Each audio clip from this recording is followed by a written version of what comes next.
I'd like to bring a very good friend of mine up here, a well-respected past district governor who's done so many things for this district. And he has a little presentation that he'd like to do. Mr. Harry Fields, past district governor, please come forward.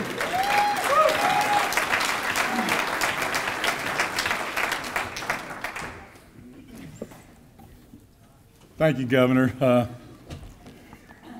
Jerry and I have talked 2 or 3 times, and he wanted me to let you all know a little bit about our president-to-be and the type of person he is. And then he asked me to share any health initiatives that he was involved in Chattanooga.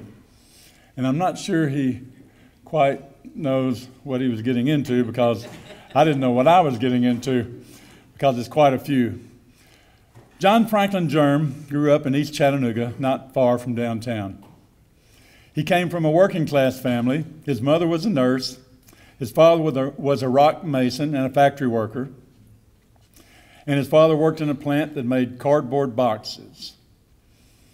John's parents instilled a tremendously strong work ethic in their son. John's dad leased 2 acres across the street from their house that they farmed by hand.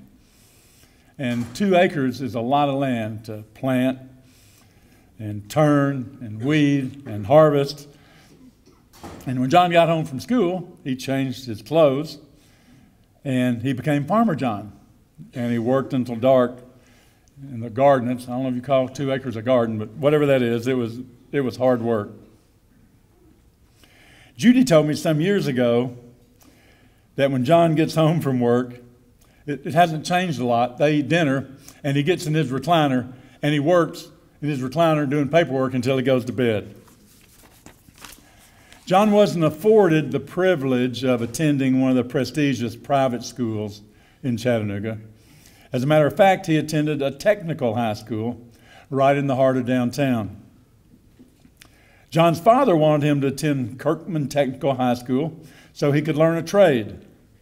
Mr. Germ felt that if John learned a trade, he would always be able to provide for his family.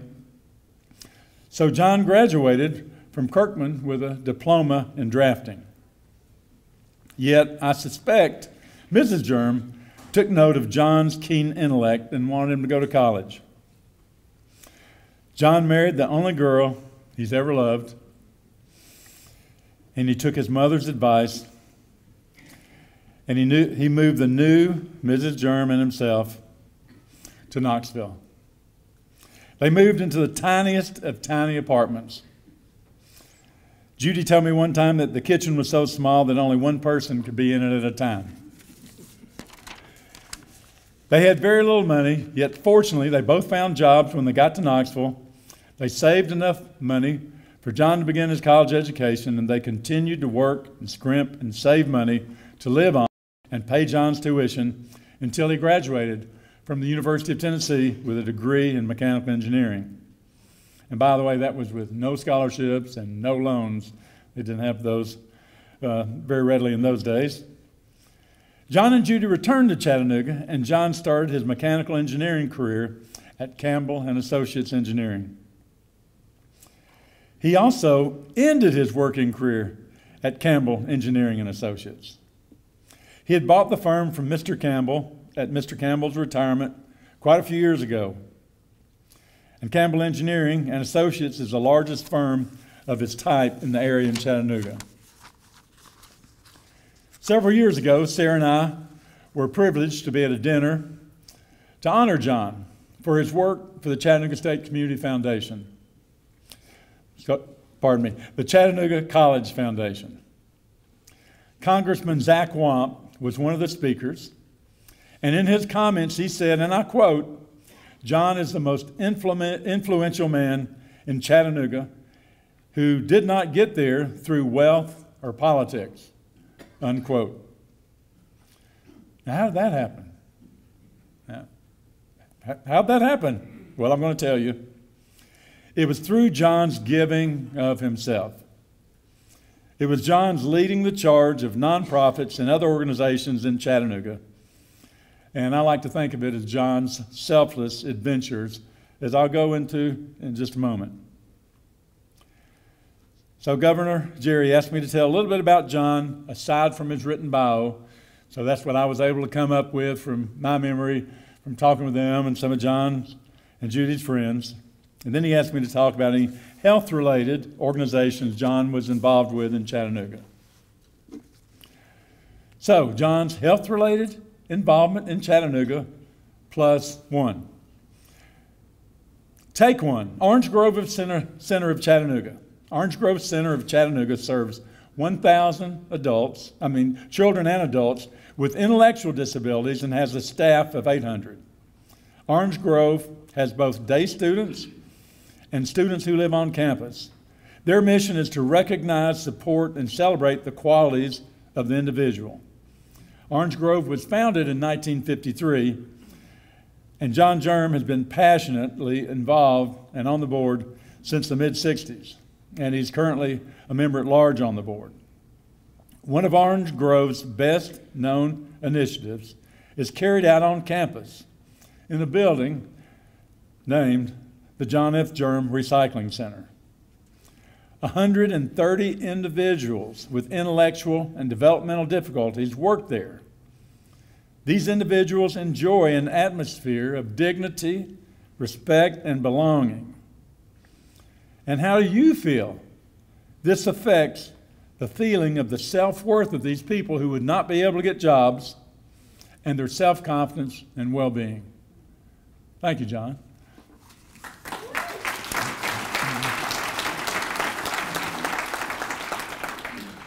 Take two, Blood Assurance of Chattanooga. John Germ was the founder of Blood Assurance in 1972 and remains a director today. Prior to the founding of Blood Assurance, there were many problems securing the needed quantity of safe blood. John helped solve that problem. Blood Assurance has grown, they're huge. They've grown, they have 15 collection centers and 13 blood mobiles to collect life-saving blood and blood products for patients in 51 counties, 5 states, and more than 70 hospitals and healthcare facilities. Countless lives have been saved because of Blood Assurance. Thank you, John.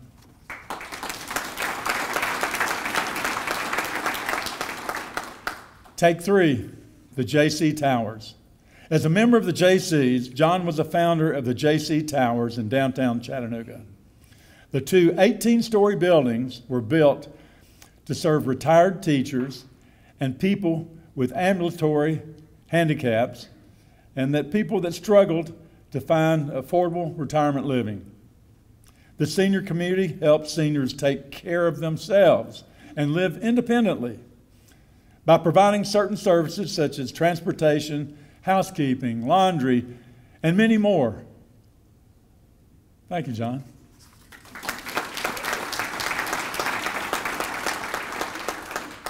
Take four, the Chattanooga State Community College Foundation. John was the founder of the Chattanooga State Foundation. Chattanooga State has over 12,000 students and is the area leader in nursing and allied health graduates. Many of the graduates are individuals who've been out of high school for several years, and quite a few are single parents who cannot afford the tuition to attend college.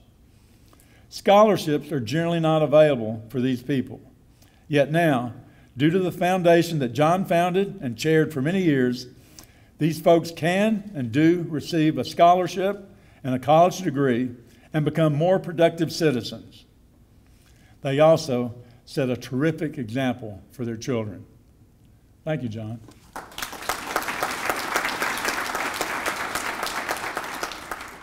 Take five, Camp Discovery. John is the founder of Camp Discovery. In 1977, as president of the JC Foundation, John began a search for a location for the camp. Within a year, he found an appropriate location in Gainesboro, Tennessee. The camp opened in 1983 and served its first 125 campers that year. The camp serves children and adults with intellectual challenges and physical disabilities such as muscular dystrophy, cerebral palsy, Down syndrome, and more. The camp facilities include a dining hall, log cabins, handicapped access swimming pool, amphitheater, and more. Can you imagine how you would feel watching other people go off to summer camp while you had to stay home with your disabilities? And now they don't have to. Thank you, John.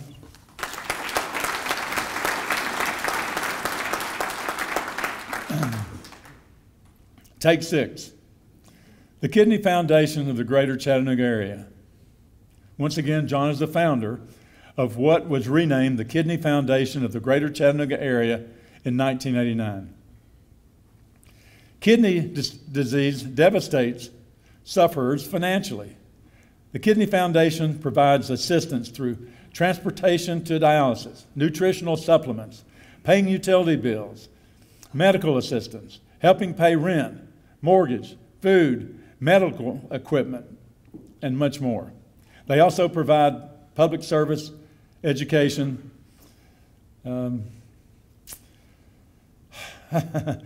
for people with kidney disease. The Kidney Foundation is a godsend to many of those with kidney disease. Thank you, John.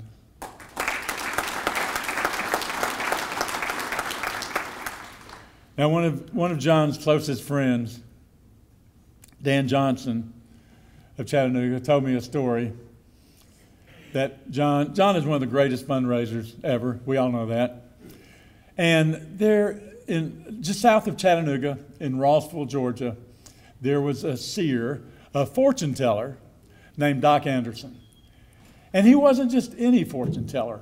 He was known throughout the United States, and actors, big-name people came to have their fortune told by Doc Anderson. And he was wealthy. He made a lot of money. I mean, I know Gomer Pyle, Jim Neighbors was one of his, whatever you call them, patients, I don't know. But Doc Anderson, and he was well known, and Dan said John knew that he had money, and John wanted money for the Kidney Foundation, so John got an appointment to go see Doc Anderson. And John, it wasn't in the best part of town, in Rossville. So John gave a pitch to Doc Anderson about, I think there was a particular individual that maybe needed a kidney transplant, I'm not sure. But John probably made him cry like he makes some of us cry. And Dan said, Doc Anderson said, okay, stay here. And he went in the back room and came out with a brown paper bag full of old money. And he said, when John and I got back, we counted, and there was over $10,000 in this brown paper bag for donation to the Kidney Foundation. Now these days, John goes to millionaires and billionaires seeking money, but he had to start somewhere. Take 7, the Debbie Fox Foundation. John was the founder of the Debbie Fox Foundation, and according to John's long-term and close friend, Dan Johnson, the name was later changed to FACES Foundation of Chattanooga. FACES is an acronym for the organization that performs craniofacial surgeries on children and adults. And John recently told me of a person who had he told me 30 surgeries the last time that he had contact with this individual, and that she'd probably had 40 surgeries by now to correct her facial disorder. She was born with eyes on the side of her head, and where your nose is, she just had 2 holes.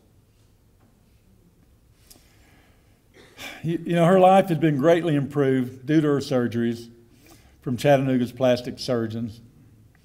John told me Dr. Sargent was one of the surgeons. I don't know who they all were. Well, and due in no small part to John Germ.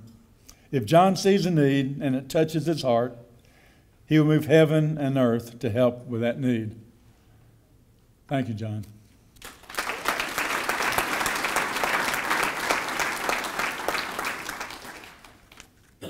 And finally, take 8. I told you it was Chattanooga +1. The +1 is Polio Plus. Bill Sargent is one of John's greatest heroes. Bill helped ignite John's passion for polio eradication, and John has worked in many ways for Polio Plus. The most visible is raising money. You know, John chaired the $200 million challenge. I have no idea how he became chair, but I can tell you how, in my mind, it might have happened because I've asked him things. I've never asked him anything where he didn't answer it or say, I'll get back to you. He wants to help everybody anyway. So I'm thinking, here's a bunch of Rotarians in a room. And they're saying, you know, gosh, we're really hurting. We got to have $200 million more some way, and we don't know how in the world we're going to do this. Like, God, we've got to find somebody to raise $200 million. And I can see it now. John says, I'll do it.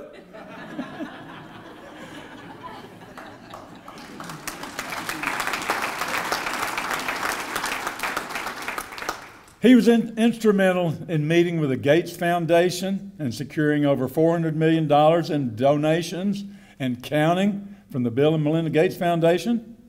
And he's traveled extensively, asking, yes, millionaires and billionaires for big money. I remember him telling me one time he was going to Mexico to talk to people that had close ties to the wealthiest man in Mexico. I remember him telling me he was going to New York to collect $1 million check from someone. So he's been after it hot and heavy. John has led and assisted in raising over $600 million for polio eradication. Wow. Thank you, John.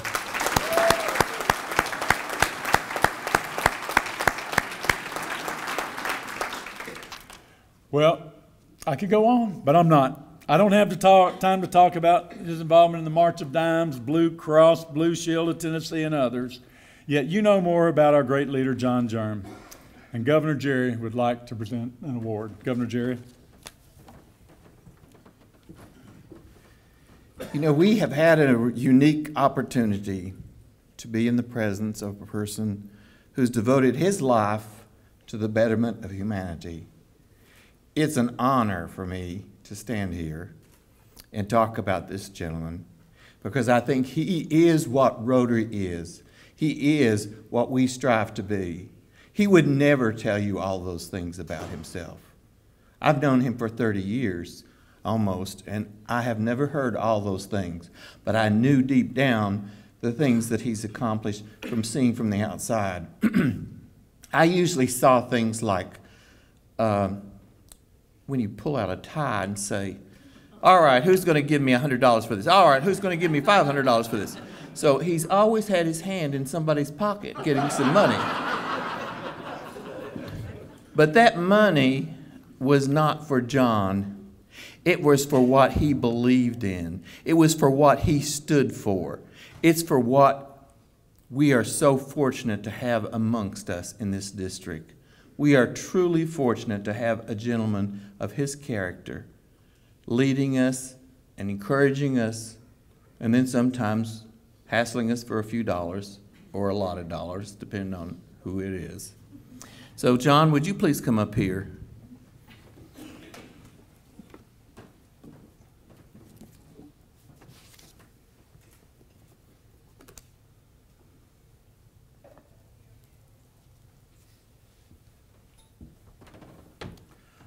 On behalf of District 6780, I would like to give John Germ our first Humanitarian Award for all the work that he's done for humanity and for our district and the world. Congratulations, John.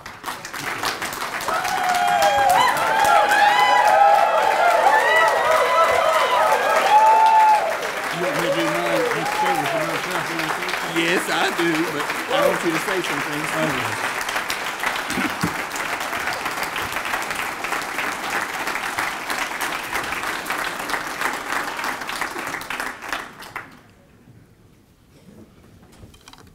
I don't know what to say. However, Jerry, if you'll come back up here. Come here.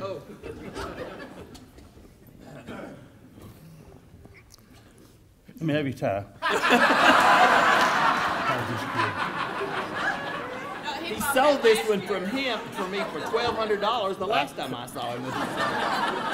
Carl Chenry, you got your tie on? That's 1,000. Well, you got to have fun in life, and you know, most of that stuff Harry told was true.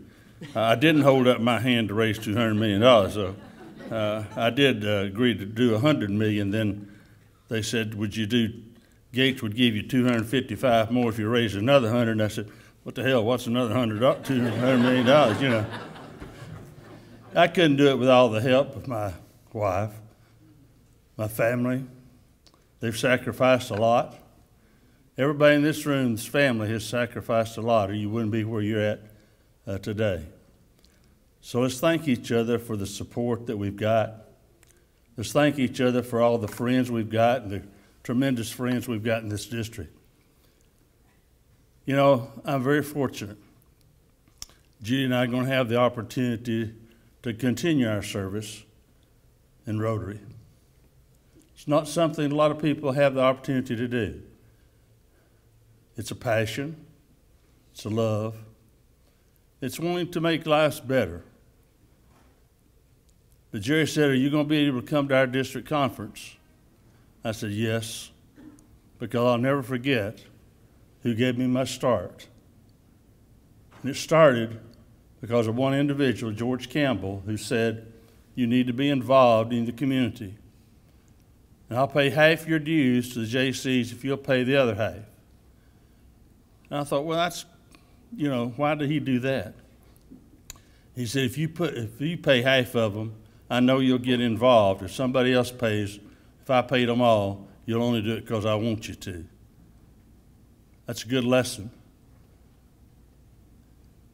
It's something that has stuck with me, and we did that in our company to try to get more people involved. And I could give you a speech about young people being involved or what all we need to do to enhance our organization, but that's for another time. Bill Sargent gave me an opportunity.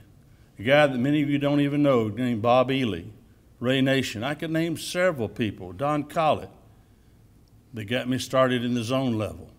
All started in this district. I love every one of you. Beth asked me, would you going to come to my district conference? I said, hell, if you can never decide when you're going to have it, I'll do it. I've changed my calendar 3 times. She knows how to say yeah. I'm not sure she knows how to sign a contract for a venue. And Fred asked me would I do his, and I said, I'll be there, but I will not be the president's rep. Well, now we're going to have a 5-district conference, and Fred, I'm still not going to be the president's rep. But it saves me 4 president's reps, so that's great. Thank you. I may send Boudreaux back.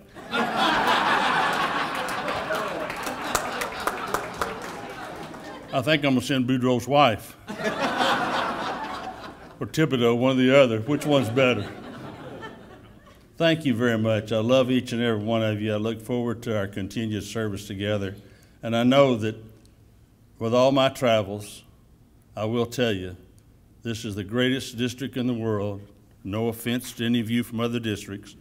We've got the greatest zones in the world, and that's why we are what we are, Rotarians. Thank you.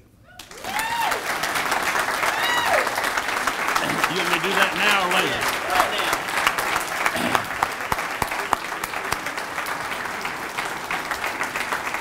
Thank you, thank you, thank you. Thank you.